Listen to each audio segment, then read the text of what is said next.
Under the pact, the two powers divided Central and Eastern Europe. The secret additional protocol, which was an integral part of the treaty, directly concerned Poland. In the event of territorial and political changes in areas belonging to the Polish state, the zones of interest of Germany and the USSR will be delimited more or less along the lines of the Nada, Vistula, and San rivers. The question of whether it will be mutually desirable to maintain an independent Polish state and what the boundaries of this state will be can only be finally clarified in the course of further political development. In any case, the two governments will settle this question by friendly agreement. The protocol was strictly secret and was signed in the presence of Joseph Stalin.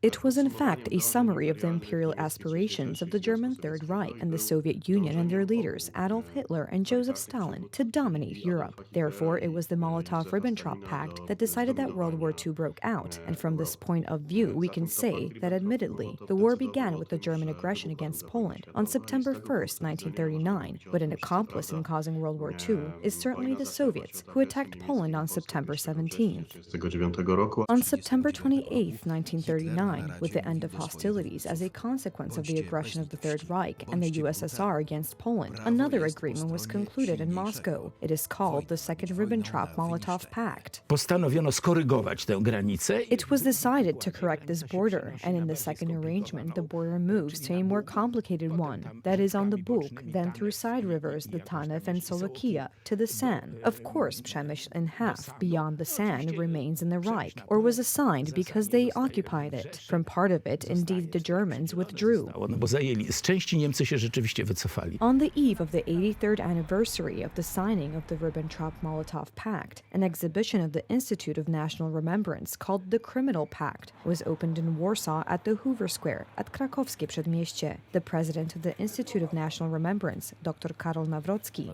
said that failure to account for crimes committed by the Soviets and subsequent policy of concessions have had a direct impact on the Russian invasion of Ukraine. They were not sitting on the side of the trial table at Nuremberg, where they should have been sitting. They have never been judged for their crimes, and as General Władysław Anders says in one of the last panels, not judging such terrible crimes does not allow for the building of a better and just world. We very much hope that next to Putin's name after the hyphen, in 30 years, we will not read another name. In 2015, Vladimir Putin, at a joint press conference with Angela Merkel, justified the Ribbentrop-Molotov Pact, stating that its purpose was to ensure the security of the USSR. At the time, he stated that Poland was a victim of the policies it had itself tried to pursue in Europe.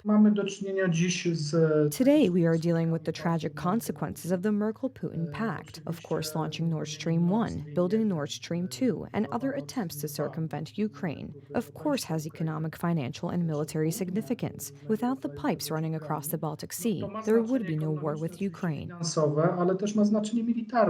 Until a few years ago, Ukraine was the main gas transit route to Europe. The possibility of redirecting gas to pipes at the bottom of the Baltic Sea has freed the hands of Russian generals, and now they can wage war with Ukraine.